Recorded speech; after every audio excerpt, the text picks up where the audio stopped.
Good afternoon, students. Myself Suhas. I'll be taking up digital communication and networking for your present academics. So I'll follow this procedure. I'll keep explaining the concepts which I have prepared with the PowerPoint presentation. PowerPoint presentation ಅಲ್ಲಿ ಸ್ಲೈಡ್ಸ್ನ prepare ಮಾಡಿರ್ತೀನಿ, ಅವುಗಳನ್ನು explain ಮಾಡ್ತಾ ಹೋಗ್ತೀನಿ. ಹಾಗೆ I will B uploading these slides into my YouTube channel, which I'll share you the link. ಆ ಲಿಂಕ್ನ share ಮಾಡ್ತೀನಿ. So with the duration of 20 to 30 minutes. So everyone should go through these slides with all the topics that is being present for your syllabus. Syllabus ಅಲ್ಲಿರುವಂಥ ಟಾಪಿಕ್ಸ್ನೇ ಈ ಸ್ಲೈಡ್ಸಲ್ಲಿ ಇರುತ್ತೆ. So after completion of each unit, I'll be providing soft copy of the self prepared notes. ನಾನೇ prepare ಮಾಡಿರೋವಂಥ ನೋಟ್ಸ್ನ soft ಕಾಪಿನ WhatsApp ಗ್ರೂಪಲ್ಲಿ ನಿಮಗೆ share ಮಾಡ್ತೀನಿ. Every one should compulsorily copy that notes to your DCN notes. ಒಂದು separate 200 pages notebook ಇಟ್ಕೊಳ್ಳಿ. So ಆ ನೋಟ್ಬುಕ್ಕಲ್ಲಿ ಎಲ್ಲರೂ ಕೂಡ ನಾನು ಕೊಡೋವಂಥ ಸಾಫ್ಟ್ ಕಾಪಿ ನೋಟ್ಸ್ನ ಕಾಪಿ ಮಾಡ್ಕೋಬೇಕು. It's compulsory for every one. ಇವಾಗ ಫಾರ್ ಯುವರ್ ರೆಫರೆನ್ಸ್, ಈ ವೀಡಿಯೋಸ್ನ ನೋಡೋವಂಥ ಟೈಮಲ್ಲಿ ನಿಮ್ಗೇನಾದ್ರು ಡೌಟ್ ಬರೋವಂಥದ್ದು ಅಥವಾ ನಿಮ್ಗೇನಾದ್ರು ಕ್ಲಾರಿಫಿಕೇಷನ್ ಬೇಕು ಅಂತ ನಿಮ್ಗೇನಾರು ಅನಿಸಿದ್ರೆ you can just prepare your own self prepared notes. ಅದು ಕಂಪಲ್ಸರಿ ಇಲ್ಲ. ಬಟ್ ನಾನು ಕೊಡೋವಂಥ ಸಾಫ್ಟ್ ಕಾಪಿ ನೋಟ್ಸ್ನ after completion of each unit ಅದನ್ನು ಎಲ್ಲರೂ ಕೂಡ you have to copy it to your notes. I follow this method. I hope it will be useful. ಎಲ್ಲರೂ ಕೂಡ ಅದನ್ನು ಫಾಲೋ ಮಾಡಿ. ಏನೇ ಡೌಟ್ಸ್ ಇದ್ದರೂ ಕೂಡ ಪರ್ಸ್ನಲಾಗಿ ನನಗೆ ಟೆಕ್ಸ್ಟ್ ಮಾಡಿ ಅಥವಾ ಕಾಮೆಂಟ್ ಸೆಕ್ಷನಲ್ಲಿ you can place it in my YouTube ಚಾನಲಲ್ಲಿ ಕಾಮೆಂಟ್ ಸೆಕ್ಷನಲ್ಲಿ ನೀವು ಅದನ್ನು ಪ್ಲೇಸ್ ಮಾಡ್ಬೋದು. ನಾನು ಅದನ್ನು ನಿಮಗೆ ಕ್ಲಿಯರ್ ಮಾಡ್ತೀನಿ. However don't be panic. ಇದೇ ನಿಮಗೆ ಕಂಪಲ್ಸರಿ ಆಗುತ್ತೆ ಅಂತ ಹೋಪ್ಸ್ ಬೇಡ. Regular class room session after all this pandemic period, ಈ ಲಾಕ್ಡೌನ್ ಪೀರಿಯಡ್ ಎಲ್ಲ ಕೂಡ ಕಂಪ್ಲೀಟ್ ಆದಮೇಲೆ ನಿಮಗೆ ರೆಗ್ಯುಲರ್ ಕ್ಲಾಸಸಲ್ಲಿ ವಿ ಶಾಲ್ ರಿವೈಸ್ ಒನ್ಸ್. ಇನ್ನೊಂದ್ಸಲ ರಿವೈಸ್ ಮಾಡೋಣ. ಈ ವಿಡಿಯೋಸ್ನೆಲ್ಲ you can keep it as a reference. ಮುಂದೆ ವಿಡಿಯೋ ನಾನು ಯಾವತ್ತೂ ನನ್ನ ಚಾನಲಿಂದ ನಾನು ಇದನ್ನು ರಿಮೂವ್ ಮಾಡಲ್ಲ. So you can have a reference even for your examination. I hope this method ಎಲ್ಲರೂ ಕೂಡ ಇದನ್ನು ಫಾಲೋ ಮಾಡಿ. So hope even in this lockdown period ನಿಮಗೆ ಈ ಒಂದು sessions let it be useful. ಅದು ಯೂಸ್ಫುಲ್ ಆಗಿ ಇರಲಿ. So I will follow a bilingual method. English Kannada ಎರಡರಲ್ಲೂ ಕೂಡ ಎಕ್ಸ್ಪ್ಲೇನ್ ಮಾಡ್ತೀನಿ. ಎಲ್ಲರೂ ಕೂಡ ಆದಷ್ಟು ಅರ್ಥ ಮಾಡ್ಕೊಳ್ಳೋದಕ್ಕೆ ಟ್ರೈ ಮಾಡಿ. So DCN, digital communication and networking, for your examination perspective it's a very very important subject. And also scoring ಕೂಡ ಮಾಡ್ಬೋದು. ಈಸಿ ಟಾಪಿಕ್ಸ್ ಕೂಡ ಇದೆ. ಒಂದು ಥಿಯರಿಟಿಕಲ್ ಬೇಸ್ಡ್ ಸಬ್ಜೆಕ್ಟ್ ಅಂತ ಹೇಳ್ಬೋದು. So keeping all those in mind, try to take each and everything, ಎಲ್ಲ ಆಸ್ಪೆಕ್ಟ್ಸ್ನ ಕೂಡ ಅರ್ಥ ಮಾಡ್ಕೊಳ್ಳೋದಕ್ಕೆ ಟ್ರೈ ಮಾಡಿ. So as soon as I say subject name as digital communication and networking ಅಂತ ಹೇಳ್ತಿದ್ದ ಹಾಗೆಯೇ every one will come to a conclusion that it is something that is related to ಕಮ್ಯುನಿಕೇಷನಿಗೆ ರಿಲೇಟ್ ಆಗಿರುವಂಥ ಸಬ್ಜೆಕ್ಟ್ ಅಂತ ಅಂದ್ಕೊಳ್ಬೋದು. However some part up to some extent that everyone is right. ಎಲ್ಲರೂ ಕೂಡ ಒಂದು up to some extent it is true. But there are other technical aspects as an electronics engineer that we have to understand. ಎಲ್ಲದನ್ನು ಕೂಡ ಒಂದೇ just generalised ಆಗಿ ನಾವು ಅರ್ಥ ಮಾಡ್ಕೊಳ್ಳೋದಕ್ಕೆ ಬರೋದಿಲ್ಲ. Even we have to go through some technical, very important technical aspects pertaining to communication and also networking. So even for your career focused ಆಗಿ ನೋಡಿದ್ರು ಕೂಡ ಕಂಪನೀಸಲ್ಲಿ ಈ ದಿನಗಳಲ್ಲಿ in the present scenario, in the present technology, present advancements, this subject gains a very very important role. And even for your higher studies, engineering, masters, ಎಲ್ಲದರಲ್ಲೂ ಕೂಡ communication and networking ಇದ್ದೇ ಇರುತ್ತೆ. Even this is my specialisation in my masters. So make sure ಎಲ್ಲದನ್ನು ಕೂಡ ಆದಷ್ಟು ನಾನು ಕೂಡ convey ಮಾಡೋದಕ್ಕೆ ಟ್ರೈ ಮಾಡ್ತೀನಿ. So we shall understand them in detail. So basically, in digital communication, what does communication mean in with respect to this subject? ಈ ಸಬ್ಜೆಕ್ಟಲ್ಲಿ ಕಮ್ಯುನಿಕೇಷನ್ನ ಯಾವ ಥರ ನೋಡಬೇಕು, that's the important thing that one should first understand before going to the subject. So communication is nothing but if I address you, ನಿಮ್ಗಳನ್ನೆಲ್ಲನೂ ಕೂಡ ನಾನು students ಅಂತ address ಮಾಡಿದ್ರೆ, so I automatically become a sender if I am addressing. ಒಂದು class ರೂಮಲ್ಲಿ ನಿಂತ್ಕೊಂಡು ಡಯಾಸ್ ಮೇಲೆ ನಾನು ನಿಮ್ಮನ್ನು ಸ್ಟೂಡೆಂಟ್ಸ್ ಅಂತ ಹೇಳಿ ಅಡ್ರೆಸ್ ಮಾಡ್ತೇನೆ, ಸ್ಟೂಡೆಂಟ್ಸ್ ಅಂತ ಹೇಳಿ ಮಾತಾಡಿಸ್ತಿದ್ದೇನೆ ಅಂತ ಹೇಳಿದ್ರೆ, I will be sender since my message is conveyed through my mouth as words to you as you are a student. ನೀವು ಸ್ಟೂಡೆಂಟ್ಸ್ ಆಗಿರೋದ್ರಿಂದ ನನ್ನಿಂದ ನಿಮಗೆ ಬರ್ತಾ ಇದೆ. So I will become a sender, you will become a receiver. So communication ಅಲ್ಲಿ ಅಥವಾ communication ಅನ್ನೋ ಕಾನ್ಸೆಪ್ಟಲ್ಲಿ ಜಸ್ಟ್ ಸೆಂಡರ್ ಆ್ಯಂಡ್ ರಿಸೀವರ್ ಮಾತ್ರ ಇದ್ದರೆ ಸಾಕಾಗುತ್ತೆ ಸರ್ ಅಂತ ನೀವೇನಾದ್ರು ಕೇಳಿದ್ರೆ, so that is not only these are not the only the things that are present in communication. Communication ಅಂತ ಬಂದಾಗ even we have to also consider and another important parameter that is medium. ಈಗ class ರೂಮಲ್ಲಿ ನಿಂತ್ಕೊಂಡು ನಾನು ನಿಮ್ಮನ್ನು ಮಾತಾಡಿಸ್ತಿದ್ದೀನಿ ಅಂತ ಹೇಳಿದ್ರೆ, I am sender, you are receiver. I hope it's clear. ಹಾಗಾದರೆ how is my message reaching you? That is the important question. It is reaching through air. My voice is reaching you are you are hearing my voice through air ಅಂತ ಹೇಳ್ಬೋದು. Therefore air is a medium for my message to convey to you. ನಿಮ್ಗಳಿಗೆ ಬರಬೇಕು ಅಂತ ಹೇಳಿದ್ರೆ, if I am a sender, I have to convey my message through air. Therefore, the very important three components in communication are nothing but sender, a medium, a transmission medium anta kuda karitare in a very specific manner, and then also a receiver. If these three comprise of a communication, we are going to call this as a communication system. A sender, a transmission medium, and then receiver. When it comes to technical aspects, apart from an examples ಬಿಟ್ಟು technical aspects ಅಂತ ಬಂದಾಗ, transmission medium we have different types of transmission medium. ಬೇಸಿಕ್ಕಾಗಿ 2 classification ಇದೆ, wired and wireless. So we can understand them in detail in further classes or further topics. So when it comes to networking, what do you mean by networking? So even this can be very generally understood if these examples can be taken. ಯಾವ examples ತೊಗೊಬೋದು ಅಂತ ಹೇಳಿದ್ರೆ, see if I am a teacher, many of my friends will be related to my field of interest. Normally ನನಗೆ teacher friends ತುಂಬ ಜನ ಇರ್ತಾರೆ. If you are a student of any college, ಆ ಕಾಲೇಜಲ್ಲಿ ನಿಮಗೆ ಬೇರೆ ಬೇರೆ ಬ್ರಾಂಚಸ್ ಆಗಿರ್ಬೋದು, ಆದರೆ ಅಲ್ಲಿ ನಿಮಗೆ ತುಂಬ ಜನ ಫ್ರೆಂಡ್ಸ್ ಸಿಗ್ತಾರೆ ರಾದರ್ ದ್ಯಾನ್ ಅದರ್ ಕಾಲೇಜಿಗೆ ಕಂಪೇರ್ ಮಾಡಿದ್ರೆ ಅದೇ ಕಾಲೇಜಲ್ಲಿ ನಿಮಗೆ ತುಂಬ ಜನ ಫ್ರೆಂಡ್ಸ್ ಸಿಗ್ತಾರೆ. ಮೈ ಪಾಯಿಂಟ್ ಇಸ್, ಇಲ್ಲಿ ನಾ ಹೇಳ್ತಿರೋ ಪಾಯಿಂಟ್ ಇಷ್ಟೇ, ನೆಟ್ವರ್ಕ್ ಅಂತಂದರೆ ಬೇರೆ ಏನೂ ಅಲ್ಲ. It's a group of, generally ಹೇಳ್ತಾ ಇದ್ದೀನಿ, it's a group of people with same idea of interest. ಒಪ್ಕೊಳ್ಬೋದಾ? So even that is a good example when it comes to networking. ಇಲ್ಲಿ when it comes to technical aspects, ಟೆಕ್ನಿಕಲ್ಲಾಗಿ ನಾವು ನೆಟ್ವರ್ಕಿಂಗ್ನ ನೋಡೋದಾದರೆ, if group of devices connect one another, ಒಂದಕ್ಕೊಂದ್ರ ಜೊತೆ connect ಆಗಿದರೆ, ಒಂದು group of device ಯಾವುದರಾಗಿರಲಿ, ಒಂದು ಲ್ಯಾಪ್ಟಾಪ್ ಇನ್ನೊಂದು ಲ್ಯಾಪ್ಟಾಪ್ ಜೊತೆ ಕನೆಕ್ಟ್ ಆಗಿರಲಿ, ಅಥವಾ ನೀವು ಸೈಬರ್ ಸೆಂಟರ್ಸಿಗೆಲ್ಲ ಹೋದರೆ ಅಲ್ಲಿ ನೀವು ಕಂಪ್ಯೂಟರ್ಸ್ಗಳೆಲ್ಲ ಇಂಟರ್ ಕನೆಕ್ಟ್ ಆಗಿರೋವಂಥದ್ದನ್ನು ನೋಡ್ಬೋದು. ಸೊ ಯಾರೋ ಒಬ್ಬರು ಆಪ್ರೇಟರ್ ಕೂತಿರ್ತಾರೆ, ಅವರು ಇದೇ ಸಿಸ್ಟಮ್ಗೆ ಹೋಗಿ ಅಂತ ಹೇಳ್ತಾರೆ, ಅವರು ನಿಮ್ಮ ಲಾಗಿನ್ ಟೈಮ್ನೆಲ್ಲದನ್ನು ಕೂಡ ಒಂದೇ ಕಂಪ್ಯೂಟರಲ್ಲಿ ಕೂತ್ಕೊಂಡು he will operate. So all this things can be generally understood as networking. However, there are other important things that will be going in detail in further classes. ಮುಂದೆ ನಾವು ಅದನ್ನು ಅರ್ಥ ಮಾಡ್ಕೊಳ್ತಾ ಹೋಗ್ಬೋದು. So this is all about a general aspects regarding digital communication and networking. It's a very very interesting subject. So we shall go through the concepts one by one. However, before going to the concepts, I'll just brief you out with the syllabus of unit 1. That is, however, each and every subject will be having introduction. So similarly, even this subject gains some importance regarding introduction. Idrallu kuda introduction tumba important. Let me tell you, this is very very important unit.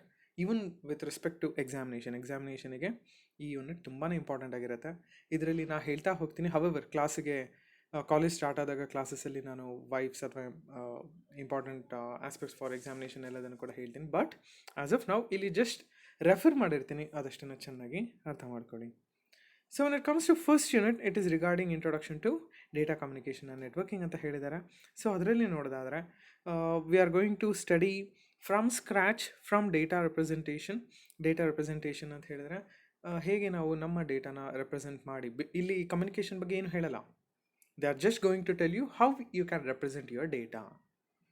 ಒಂದು example ನೀವೇನಾದ್ರು ಕೊಡ್ಬೋದು ಅಂತ ಹೇಳಿದ್ರೆ, ನನ್ನ ಇನ್ಫಾರ್ಮೇಷನ್ನ ನಾನು ಟೆಕ್ಸ್ಟಲ್ಲಿ ready ಮಾಡಿಟ್ಕೋಬೋದು, ಅಥವಾ ವಾಯ್ಸಲ್ಲಿ ready ಮಾಡಿಟ್ಕೋಬೋದು, ಅಥವಾ ವಿಡಿಯೋ ಲೈಕ್ ವಾಯ್ಸ್. ಇದನ್ನು ಡೇಟಾ ರೆಪ್ರೆಸೆಂಟೇಷನ್ ಅಂತ ಹೇಳ್ತಾರೆ. ಇನ್ನು ಡೇಟಾ ಫ್ಲೋ ಅಂತ ಬಂದಾಗ how your transmission should happen, how your data should flow either with respect only sender or receiver ಅಥವಾ ರಿಸೀವರಿಂದ ಸೆಂಡರ್, ಇವುಗಳನ್ನು ಡೇಟಾ ಫ್ಲೋ ಅಂತ ಹೇಳ್ತಾರೆ. ಕಾಂಪೊನೆಂಟ್ಸ್ ಅಂತ ಬಂದಾಗ the important components that involve in communication. ಈಗ ಸೆಂಟರ್ ರಿಸೀವರ್ ಅಂತ ಹೇಳಿದಾಗ these are just general aspects. But technical ಆಗಿ ನೋಡೋದಾದರೆ transmitter, receiver, transceiver, a combination of a transmitter and receiver, ಇವುಗಳನ್ನೆಲ್ಲದನ್ನು ಕೂಡ ಕಾಂಪೊನೆಂಟ್ಸ್ ಅಂತ ಹೇಳ್ತಾರೆ. ಇಲ್ಲಿ ಡಿಫ್ರೆಂಟ್ ಅದರ್ ಕಾಂಪೊನೆಂಟ್ಸ್ನ ಕೂಡ ಹೇಳ್ತಾರೆ. ನೀವು ಕೇಳಿರ್ಬೋದು, ಮಾಡೆಮ್ ಅಂತ ಕೇಳಿರ್ತೀರಾ, ರೌಟರ್ಸ್ ಅಂತ ಕೇಳಿರ್ತೀರಾ. ಸೊ ಇವುಗಳನ್ನೆಲ್ಲದನ್ನು ಕೂಡ ಕಾಂಪೊನೆಂಟ್ಸ್ ಅಂತ ಹೇಳ್ತಾರೆ. ಅದನ್ನು ಕೂಡ ನಾವು ಕಾಂಪೊನೆಂಟ್ಸಲ್ಲಿ ಓದ್ಕೋಬೋದು. Next you have definition of a node ಅಂತ ಹೇಳಿದ್ರೆ ಎನಿ ಪಾಯಿಂಟ್ ಇನ್ ಅ ನೆಟ್ವರ್ಕಲ್ಲಿ ಒಂದು ಡಾಟ್ನು ಕೂಡ ನಾವು ನೋಡ್ ಅಂತ ಕರಿತೀವಿ. Which will be basically linked in a network. ಒಂದು ನೆಟ್ವರ್ಕಲ್ಲಿ ಲಿಂಕ್ ಆಗಿರುತ್ತದೆ. ಸೊ ಹಾಗೆ ಲಿಂಕ್ ಅಂತಂದರೆ ಏನು? ಸೊ ಲಿಂಕ್ ಅಂತ ಹೇಳಿದ್ರೆ the bridge between two node ಅಂತ ಹೇಳ್ಬೋದು. Branch, a combination of all this, network and network criteria. ಇವುಗಳನ್ನು ಇನ್ ಡೀಟೇಲ್ ಆಗಿ we shall study them in this unit. Next ನೋಡೋದಾದರೆ ಫಿಸಿಕಲ್ ಸ್ಟ್ರಕ್ಚರ್ಸ್ ಅಂತ ಹೇಳಿದರೆ we have different type of connection in physical structures. Connection ನಾವು ನೆಟ್ವರ್ಕಿಂಗಲ್ಲಿ ಮಾಡೋದು ಕೂಡ we have many types. ಅವೆಲ್ಲದನ್ನು ಕೂಡ ನಿಮಗೆ ಹೇಳಿದ್ದಾರೆ. ಆಲ್ಮೋಸ್ಟ್ ಆಲ್ ಎಲ್ಲದನ್ನು ಕೂಡ ಕವರ್ ಮಾಡಿದ್ದಾರೆ. And working of different network topologies, this is a very very important concept. Topology ಅಂತ ಬಂದಾಗ how your network can be created and how your network can be created efficiently ಅಂತ ಬಂದಾಗ we as a user or as a manufacturer ಯಾವ ಥರನಾದ್ರು analyse ಮಾಡ್ಬೋದು. ನಾನು as a user ಆದರೂ analyse ಮಾಡ್ಬೋದು, ಅಥವಾ ಮ್ಯಾನುಫ್ಯಾಕ್ಚರರ್ ಆಗೋದು ಅನಲೈಸ್ ಮಾಡ್ಬೋದು. ಟೋಪಾಲಜಿ ಅಂತ ಹೇಳಿದ್ರೆ ಇಟ್ ಗಿವ್ಸ್ ಯು, ಅಥವಾ ಇರೋವಂಥ ಟೋಪಾಲಜಿಗಳು ನಮಗೆ ಏನು ಮಾಡುತ್ತೆ ಅಂತ ಹೇಳಿದ್ರೆ it will give me an idea that which is the best suitable network for my application. ತುಂಬ ಸಿಂಪಲ್ ಅಪ್ಲಿಕೇಶನ್ ಆದರೆ ಸಿಂಪಲ್ ಟೋಪಾಲಜಿ ಸಾಕಾಗುತ್ತೆ, ತುಂಬ ಕಾಂಪ್ಲಿಕೇಶನ್ ಇರದಲ್ಲೇ ಇರೋವಂಥದ್ದು. ಆದರೆ ತುಂಬ ಹೈಲಿ ಅಡ್ವಾನ್ಸ್ಡ್, ಹೈ ಪರ್ಫಾರ್ಮೆನ್ಸ್ ಬೇಕು, ನನಗೆ ಅಡ್ವಾನ್ಸ್ ನೆಟ್ವರ್ಕಿಂಗ್ ಬೇಕು ಅಂತ ಹೇಳಿದ್ರೆ we don't have any other choice, ಬೇರೆ ವಿಧಿ ಇಲ್ಲ ಅಂಥೇಳಿ I have to make use of a more complex one. Complexity ಇದ್ದರೂ ಕೂಡ ಕೆಲವೊಂದು ಕಾಂಪ್ಲೆಕ್ಸ್ ಸಿಸ್ಟಮ್ಸ್ನೇ ಕನ್ಸಿಡರ್ ಮಾಡಬೇಕಾಗತ್ತೆ ಅಂತ ಹೇಳ್ತಾರೆ. So next we have network configuration and their advantages. As we shall see them. So ಹಾಗೆ ಯು ಹ್ಯಾವ್ ಲ್ಯಾನ್, ಮ್ಯಾನ್, ವ್ಯಾನ್ ಅಂತ ಹೇಳ್ತಾರೆ. ಲ್ಯಾನ್ ಅಂತ ಹೇಳಿದರೆ ಲೋಕಲ್ ಏರಿಯಾ ನೆಟ್ವರ್ಕ್ ಅಂತ ಕರೀತಾರೆ. ಮ್ಯಾನ್ ಅಂತ ಹೇಳಿದರೆ ಮೆಟ್ರೋಪಾಲಿಟನ್ ಏರಿಯಾ ನೆಟ್ವರ್ಕ್ ಅಂತ ಕರೀತಾರೆ. ವ್ಯಾನ್ ಅಂತ ಹೇಳಿದರೆ ವೈಡ್ ಏರಿಯಾ ನೆಟ್ವರ್ಕ್ ಅಂತ ಕರೀತಾರೆ. ಜಸ್ಟ್ ನಿಮಗೆ ಒಂದು ಬರ್ಡ್ ವ್ಯೂ ಕೊಡಬೇಕು ಅಂತ ಹೇಳಿದ್ರೆ ಲ್ಯಾನ್ ಅಂತ ಹೇಳಿದ್ರೆ just imagine only the network that is pertaining to a college. ಒಂದು ಕಾಲೇಜ್ ಅಥವಾ ಒಂದು ಕಾರಿಡಾರ್ ಆಗಿರ್ಬೋದು, ಅಥವಾ ಯಾವುದೋ ಒಂದು ಮನೆಗೆ ರಿಸ್ಟ್ರಿಕ್ಟ್ ಆಗಿರೋವಂಥ ನೆಟ್ವರ್ಕ್ನ ಲ್ಯಾನ್ ಅಂತ ಕರೀತಾರೆ. ಮ್ಯಾನ್ ಅಂತ ಬಂದಾಗ ಮೆಟ್ರೋಪಾಲಿಟನ್ ಏರಿಯಾ ನೆಟ್ವರ್ಕ್ ಅಂದರೆ ಬೇರೆ ಯಾವುದಲ್ಲ, it is something that is confine to a area ಆಗಿರ್ಬೋದು. ಫಾರ್ ಎಕ್ಸಾಂಪಲ್ ತುಮಕೂರು ಆಗಿರ್ಬೋದು, ತುಮಕೂರಲ್ಲಿ ವಿಜಯನಗರ ಆಗಿರ್ಬೋದು, ಅಥವಾ ಈವನ್ ಕರ್ನಾಟಕ ಆಗಿರ್ಬೋದು, ಅದನ್ನು ಮ್ಯಾನ್ ಅಂತ ಕರೀತಾರೆ. ಹಾಗೆ ವ್ಯಾನ್, ವೈಡ್ ಏರಿಯಾ ನೆಟ್ವರ್ಕ್ ಅಂತ ಬಂದಾಗ between states, Karnataka, Tamil Nadu, even some cases between countries also. Country ಅಂತ ಬಂದಾಗ ಇಂಡಿಯಾ, USA ಆ ಥರ, ಇವುಗಳನ್ನು ವ್ಯಾನ್ ಅಂತ ಕರೀತಾರೆ. ಎಲ್ಲದರ ಕ್ಯಾರೆಕ್ಟರಿಸ್ಟಿಕ್ಸ್ ಹೇಳಿದ್ದಾರೆ, how they all work, everything, even with the operation. And the next last but not the least we have switching concepts ಅಂತ ಹೇಳ್ತಾರೆ. ಸ್ವಿಚಿಂಗ್ ಅಂತ ಹೇಳಿದ್ರೆ ನಾವು ಮುಂಚೆ ಒಂದು 10 years ಬ್ಯಾಕ್ ನಾವೇನಾದ್ರು ಕೇಳಿದ್ರೆ, ಅಥವಾ ಅವಾಗೆಲ್ಲ ನೋಡಿರ್ಬೋದು ನಾವು, ನಾನು ತುಮಕೂರಿಂದ ಡೆಲ್ಲಿಗೆ ಏನಾದ್ರು ಕಾಲ್ ಮಾಡಬೇಕು ಅಂತ ಹೇಳಿದ್ರೆ there will be a operator in between. ನಾನು ಯಾರಿಗೆ ಕಾಲ್ ಮಾಡಬೇಕೋ ಅವ್ರ ಮಧ್ಯೆ ಒಬ್ಬರು ಆಪರೇಟರ್ ಇರ್ತಾರೆ. ಅವ್ರಿಗೆ ನಾನು ಹೇಳಬೇಕು ನಾನು ಈ ಥರದವ್ರಿಗೆ ಕಾಲ್ ಮಾಡ್ತಾ ಇದ್ದೀನಿ. So they use to connect my network in to their network. ಸೊ ಅವಾಗೆಲ್ಲ ಏನಾಗಿತ್ತು ಅಂತ ಹೇಳಿದ್ರೆ ಎವ್ರಿಥಿಂಗ್ ವಾಸ್ ವೈರ್ಡ್. ಇವತ್ತೆಲ್ಲ ವೈರ್ಲೆಸ್ ಇದೆ. ನಮಗೆ ಆ ಒಂದು ಇಂಟರ್ಮೀಡಿಯೇಟ್ ಪರ್ಸನಲ್ಸ್ ಬೇಕಾಗಿಲ್ಲ. ಆಪರೇಟರ್ಸ್ ಅಂತ ಹೇಳ್ತಾರೆ, ಸ್ವಿಚಿಂಗ್ ಆಪರೇಟರ್ಸ್ ಅಂತ ಆಗಿನ ಕಾಲದಲ್ಲಿ. ಸೊ ಅವ್ರು ಯಾರು ಕೂಡ ಇವತ್ತಿನ ದಿನ ಬೇಕಾಗಿಲ್ಲ, ಸಿನ್ಸ್ ವಿ ಆರ್ ವೈರ್ಲೆಸ್ ನಾವು. But those days since everything was wired, there use to be ಯಾರೋ ಒಬ್ರು ಇರಬೇಕಿತ್ತು, ಯಾರೋ ಒಬ್ರು ಸ್ವಿಚ್ ಮಾಡಬೇಕಿತ್ತು, and then they have to listen. So this was the criteria, this was the thing at that case. But ಇವತ್ತಿನ ದಿನ what are all the advancements ಎಲ್ಲದನ್ನು ಕೂಡ ಹೇಳ್ತಾರೆ. ಸೊ ಇಲ್ಲಿ ಹೇಳ್ತಾ ಇರುವಂಥದ್ದು from beginning with that generation, ಆ ಫಸ್ಟ್ ಜನರೇಷನಿಂದ ಹೇಳ್ತಾ ಬಂದಿದ್ದಾರೆ. ನಾನು ಇವಾಗ ನಿಮಗೆ ಆಪರೇಟರ್ ಬಗ್ಗೆ ಹೇಳಿದ್ದ ಟೈಪ್ ಆಫ್ ಸ್ವಿಚಿಂಗ್ನ ಸರ್ಕ್ಯೂಟ್ ಸ್ವಿಚಿಂಗ್ ಅಂತ ಕರೀತಾರೆ. V shall understand them in detail with detailed diagram, ಒಂದು ಡಯಾಗ್ರಾಮ್ ಜೊತೆ ಅದನ್ನು ಕಲಿಯೋಣ. ಹಾಗೆ ಪ್ಯಾಕೆಟ್ ಸ್ವಿಚಿಂಗ್ ಅಂತ ಹೇಳ್ತಾರೆ. ಪ್ಯಾಕೆಟ್ ಸ್ವಿಚಿಂಗ್ ಅಂತ ಹೇಳಿದ್ರೆ ಅದು something that is related to wireless ಅಂತ ಹೇಳ್ಬೋದು. ಹಾಗೆ ಮೆಸೇಜ್ ಸ್ವಿಚಿಂಗ್ ಅಂತ ಹೇಳ್ತಾರೆ. Even this is different type of switching related to internet. So and their applications ಅಂತ ಹೇಳ್ತಾರೆ, ಎಲ್ಲೆಲ್ಲಿ ಯೂಸ್ ಮಾಡ್ತಾರೆ ಅವುಗಳನ್ನು ಹೇಳ್ತಾರೆ ಅಂತ ಹೇಳ್ಬೋದು. So everything in this unit ಎಲ್ಲದು ಕೂಡ we have very basic and necessary concepts related to data communication and networking ಅಂತ ಹೇಳ್ಬೋದು. ಇವುಗಳನ್ನು ತುಂಬ ಚೆನ್ನಾಗಿ ಅರ್ಥ ಮಾಡಿಕೊಂಡ್ರೆ upcoming units will be very easy. So make sure you understand each and every concept in detail. So moving to the first topic, that is data representation under data communication. So as I said, illi data representation anta ಹೇಳ್ತಾ ಇರೋದ್ರಿಂದ always imagine that I have to transmit my data to somewhere else, to the receiver. ಯಾವುದೋ ಒಂದು ರಿಸೀವರ್ಗೆ ನಾನು ಡೇಟಾನ ಕಳಿಸ್ಬೇಕು ಅಂತ ಅಂದ್ಕೊಂಡಿದ್ದೀನಿ. ಹಾಗಾದರೆ what should be my form of information, what should be my form of data. ಡೇಟಾನ ನಾನು ಅವಾಗವಾಗ ಇನ್ಫಾರ್ಮೇಷನ್ ಅಂತ ಕೂಡ ರೆಫರ್ ಮಾಡ್ತೀನಿ. Both mean the same, data as well as information, both of them ಎರಡೂ ಕೂಡ ಒಂದೇ ಮೀನಿಂಗ್ನ ಕೊಡುತ್ತೆ. So make sure data can be also written as information. So ಅದನ್ನು ಹೇಳ್ತಾರೆ ಇವಾಗ. Information comes in the following forms. So this message or information that I am going to transmit can be any one of these 5 forms ಅಂತ ಹೇಳ್ತಾರೆ. So ಇಲ್ಲಿ ಬರೀ 5 form ಇದೆ. ಇವತ್ತಿನ ದಿನ might be we have many such forms. However let's only understand the basic forms which is being prescribed by syllabus. ಸಿಲೆಬಸ್ಸಲ್ಲಿ ಹೇಳಿರುವಂಥ ಫಾರ್ಮ್ಸ್ನ ಮಾತ್ರ ಕನ್ಸಿಡರ್ ಮಾಡೋಣ, ಅವುಗಳನ್ನು ಮಾತ್ರ ಕಲಿಯೋಣ. The first one is text, the second one is numbers, third one is images, fourth one is audio, and then the fifth one is video. So the information or data or message that I'm going to transmit from sender to receiver can be in a text format. Text ಅಂತ ಹೇಳಿದ್ರೆ regular word format ಅಂತ ಹೇಳ್ಬೋದು. Numbers ಅಂತ ಹೇಳಿದ್ರೆ yes, they can be in the mathematical numbering format. Or images ಅಂತ ಹೇಳ್ತಾರೆ, ನಾವು images ಎಲ್ಲ ಡೌನ್ಲೋಡ್ ಮಾಡಿರೋಂಥದ್ದನ್ನು ನೋಡ್ಬೋದು. Yes, even they can be in the form of image, or even they can be in the form of audio, something that is related to voice ಅಂತ ಹೇಳ್ಬೋದು. Voice ಇರುತ್ತೆ ಅದರಲ್ಲಿ. ವಿಡಿಯೋ ಅಂತ ಬಂದಾಗ flow of pictures, continuous flow of ಪಿಕ್ಚರ್ಸ್ನ ನಾವು video ಅಂತ ಕರಿತೀವಿ. ಎಸ್, ಈ ಎಲ್ಲ ಫಾರ್ಮ್ಯಾಟಲ್ಲೂ ಕೂಡ ನಾವು ನಮ್ಮ ಡೇಟಾನ I can represent it which is suitable. This is important. Which should be suitable for transmission. ಟ್ರಾನ್ಸ್ಮಿಷನ್ಗೆ ಸೂಟಬಲ್ ಆಗುವಂಥ ಫಾರ್ಮಲ್ಲಿ ಮಾತ್ರ ಇರಬೇಕು. That should be the first important criteria. ಇವಾಗ ನಾನು ಏನು ಹೇಳಿದೆ ಇವೆಲ್ಲದನ್ನು ಕೂಡ ಇಂಗ್ಲೀಷಲ್ಲಿ ಹೇಳ್ತಾ ಹೋಗ್ತಾರೆ with some technicality. Let us see. So we shall begin with text. So normally so text ಹೇಗೆ ಕಮ್ಯುನಿಕೇಷನಲ್ಲಿ how it will be in what format ಅಂತ ನೀವೇನಾರು ಕೇಳಿದ್ರೆ, we will represent all these forms, all these 5 forms: text, numbers, images, audio and video. Each and every form, it is having its own conversion when it comes to transmission. Transmission ಆಗೋ ಟೈಮಲ್ಲಿ ಪ್ರತಿಯೊಂದ್ರದ್ದು ಅದರದೇ ಆದಂಥ conversion type ಇರುತ್ತೆ. For example, ಇವಾಗ ಟೆಕ್ಸ್ಟನ್ನು ನೋಡಿದ್ರೆ ನಾವು 0s and 1s transmit ಮಾಡ್ತೀವಿ. So ಪ್ರತಿಯೊಂದು, ಫಾರ್ ಎಕ್ಸಾಂಪಲ್ ಇವಾಗ TEXT ನಾನು ಟ್ರಾನ್ಸ್ಮಿಟ್ ಮಾಡಬೇಕು. T will be having a particular code, ಏನು 01 ಅಂತೇನೋ ಇರ್ಬೋದು. ಅದರದ್ದೆಲ್ಲದ್ರದ್ದು ಒಂದೊಂದು ಕೋಡ್ ಇದೆ, ಅದನ್ನು ನೆಕ್ಸ್ಟ್ ಪಾಯಿಂಟ್ಸಲ್ಲಿ ಹೇಳ್ತೇನೆ. So what I'll do is I will convert this each and every letter into 0s and 1s and then I will transmit. ಅದಾದಮೇಲೆ ಅದನ್ನು transmit ಮಾಡ್ತೇನೆ. ಪ್ರತಿಯೊಂದು ಲೆಟರ್, ಪ್ರತಿಯೊಂದು ವರ್ಡ್, ಪ್ರತಿಯೊಂದು sentence, full stop, question mark, everything will be converted into 0s and 1s and then I'm going to transmit. This type of conversion is called as source coding. This type of conversion is called as source coding. So ನಾನು ಇವಾಗಿನ ನಿಮಗೆ ಹೇಳಿದೆ, ಪ್ರತಿಯೊಂದು letter, ಪ್ರತಿಯೊಂದು word, everything will be converted from English two numbers, ಈ ಕನ್ವರ್ಷನ್ಗೆ use ಮಾಡೋವಂಥ ಟೆಕ್ನಿಕ್ನ source coding ಅಂತ ಹೇಳಿದೆ.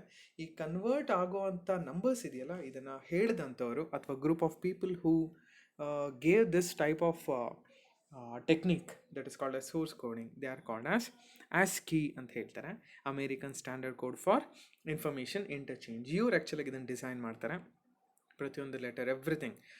They have their own code which is basically developed in ಒಂದು ಇನ್ಸ್ಟಿಟ್ಯೂಟಲ್ಲಿ ಡೆವಲಪ್ ಆಗಿರೋಂಥ ಒಂದು ಕೋಡ್ ಇದು. So American national standards institute ಅಂತ ಹೇಳ್ತಾರೆ. So basically ASCII code can represent up to 2 to the power 7 symbols ಅಂತ ಹೇಳ್ತಾರೆ. ಈಗ 2 to the power 7 ನಾವೇನಾದ್ರು ಕ್ಯಾಲ್ಕುಲೇಟರಲ್ಲಿ ಏನಾರು ಮಾಡಿದ್ರೆ ಎಷ್ಟು ನಂಬರ್ಸ್ ಬರುತ್ತೋ ಅಷ್ಟು ನಂಬರ್ ಆಫ್ ಲೆಟರ್ಸ್, ಅಷ್ಟು ನಂಬರ್ ಆಫ್ ಸಿಂಬಲ್ಸ್, ಅಷ್ಟು ನಂಬರ್ ಆಫ್ ಎವ್ರಿಥಿಂಗ್ ಎಲ್ಲ. Since you might be knowing, ತುಂಬ ಇಡೀ ವರ್ಲ್ಡಲ್ಲಿ ತುಂಬಾ ಲ್ಯಾಂಗ್ವೇಜ್ ಇದೆ, ಅದರದ್ದೇ ಆದಂಥ ಆಲ್ಫಾಬೆಟ್ಸ್ ಇದೆ. ಈ ಕನ್ನಡದಲ್ಲೇ ಅ ಆ ಇ ಅಂತಿದೆ, ಆ್ಯಂಡ್ ದೆನ್ ಹಿಂದಿನಲ್ಲೇ ಬೇರೆ ಇದೆ. Similarly in English we have ABCD. ಈ ಥರ we have up to 2 to the power 7 symbols conversion throughout the world. ಇದು ASCII ಕೋಡ್ ಲಿಮಿಟೇಷನ್. ಆ್ಯಕ್ಚುಲಾಗಿ ಇದರ ಅಡ್ವಾನ್ಸ್ಮೆಂಟ್ ಇನ್ನೊಂದಿದೆ, they are going to call it as unique code ಅಂತ ಕರೀತಾರೆ. ಇದ್ರ capacity ನೀವೇನಾರು ಕೇಳಿದ್ರೆ 2 to the power 16, almost 1 to double. So ಇದಕ್ಕಿಂತ ಇನ್ನೊಂದು ಅಡ್ವಾನ್ಸ್ಮೆಂಟ್ಸ್ ಈ ದಿನಗಳಲ್ಲಿ ಬಂದಿದೆ.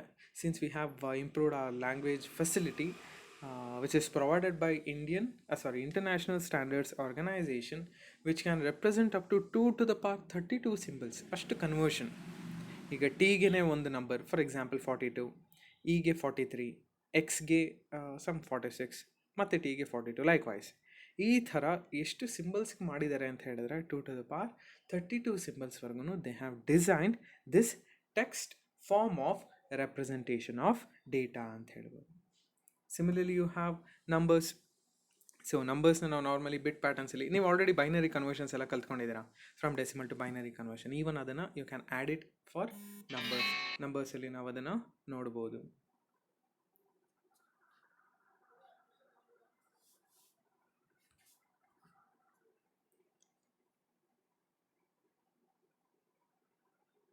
However, ASCII cannot be used, but they can be directly converted to binary numbers. As I said, decimal numbers na binary numbers agi convert ಮಾಡಬಹುದು. That's the type of conversion that we can do. So images anta bandaga, images na in our digital format we are going to convert each and every image in form of pixel. Ee pixels alli pratiyondu pixel gunu we will provide a number. So if more number of pixels results in more number of numbers, which results in good quality. If less number of pixels, ನೀವೇ ನೋಡಿರ್ಬೋದು, pixels ಜಾಸ್ತಿ ಆದಷ್ಟು ಒಂದು picture quality ಚೆನ್ನಾಗಿರುತ್ತೆ, pixels ಕಮ್ಮಿ ಆದಷ್ಟು picture quality it will be less ಅಂತ ಹೇಳ್ಬೋದು. ಸೊ ಸಿಮಿಲರ್ಲಿ ಪ್ರತಿಯೊಂದು ಕಲರ್ಗೂ ಅದರದ್ದೇ ಆದಂಥ ಏನು ಕೋಡ್ ಇದೆ. So beginning with black or white, ಬ್ಲ್ಯಾಕಿಗೆ 1 ಇದೆ. Beginning with black or white ಇದ್ರೆ 1 with the maximum 255 ಅಂತ ಹೇಳ್ಬೋದು. So to represent color images, each colored pixel is made up of 3 color pattern with primary colors red, blue and green ಅಂತ ಹೇಳ್ಬೋದು. So primary colours ಏನು use ಮಾಡ್ತೇವೆ ನಾವು, ಅವುಗಳ combination use ಮಾಡಿಕೊಂಡು from 0 to 255 we are going to provide one number. ಯಾವುದೋ ಒಂದು ನಂಬರ್ನ ತೊಗೊಳ್ತೀನಿ ನಾನು. ನಾವು ಮ್ಯಾಟ್ಲ್ಯಾಬಲ್ಲಿ ಇದನ್ನು ಪ್ರಾಬಬ್ಲಿ ವಿ ಹ್ಯಾವ್ ಡಿಸ್ಕಸ್, ನಾನೇ ಅದನ್ನು ಹೇಳಿದ್ದೆ. ಸೊ ದಿಸ್ ಟೈಪ್ ಇಮೇಜ್ನ ಪಿಕ್ಸೆಲ್ಗೆ ಕನ್ವರ್ಟ್ ಮಾಡಿ, ಪಿಕ್ಸೆಲ್ನ ನಂಬರಾಗಿ ಕನ್ವರ್ಟ್ ಮಾಡಿ we will transmit. Similarly audio ಅಂತ ಹೇಳಿದ್ರೆ ಲ್ಯಾಟಿನ್ ವರ್ಡಲ್ಲಿ ಸೌಂಡ್ ಅಂತ ಹೇಳ್ತಾರೆ, which is basically taken through microphone. ಆಡಿಯೋನ ಐದರ್ ಅನಲಾಗಲ್ಲಿ ಅಥವಾ ಡಿಜಿಟಲ್ ಫಾರ್ಮ್ಯಾಟಲ್ಲಿ ವಿ ಕ್ಯಾನ್ ಟ್ರಾನ್ಸ್ಮಿಟ್ ಅಂತ ಹೇಳ್ಬೋದು. ಸಿಮಿಲರ್ಲಿ ವಿಡಿಯೋ ಅಂತ ಹೇಳಿದ್ರೆ ಲ್ಯಾಟಿನ್ ವರ್ಡಲ್ಲಿ ವಿಜುವಲ್ ಇನ್ಫಾರ್ಮೇಷನ್ ಆರ್ ಲೈಟ್ ಅಂತ ಹೇಳ್ತಾರೆ, which is basically converted into electrical signal using a ಕ್ಯಾಮ್ರಾದಿಂದ ತೊಗೊಳ್ಳೋವಂಥ ಇಮೇಜ್ನ ಡೈರೆಕ್ಟಾಗಿ ನಾವು electrical signal ಆಗಿ ಕನ್ವರ್ಟ್ ಮಾಡ್ಬೋದು. Again this video can be converted either as digital or analogue signal, same as audio. So all this 5 type beginning with text, numbers, images, audio and video can be used to represent our data which is suitable for transmission. So since it was the first class, I stop at this stage. So ಇದಿಷ್ಟನ್ನು ನೀಟಾಗಿ ತಿಳ್ಕೊಳ್ಳಿ. ನಿಮಗೆ ಬೇಕು ಅಂತ ಹೇಳಿದ್ರೆ ಇವಾಗ self prepared notes ಮಾಡ್ಕೋಬೋದು. Otherwise, at last, by the end of this unit, I'll provide you the soft copy of this topic. ಈ first unit complete soft copy ಕೊಡ್ತೀನಿ, ಅದನ್ನೆಲ್ಲರೂ ಕೂಡ ನಿಮ್ಮ ನೋಟ್ಸಿಗೆ ಟ್ರಾನ್ಸ್ಫರ್ ಮಾಡ್ಕೊಳ್ಳಿ. So I hope this session was useful with a brief introduction. So make sure if you have any doubts, place it in the comment section or text me personally. Thank you.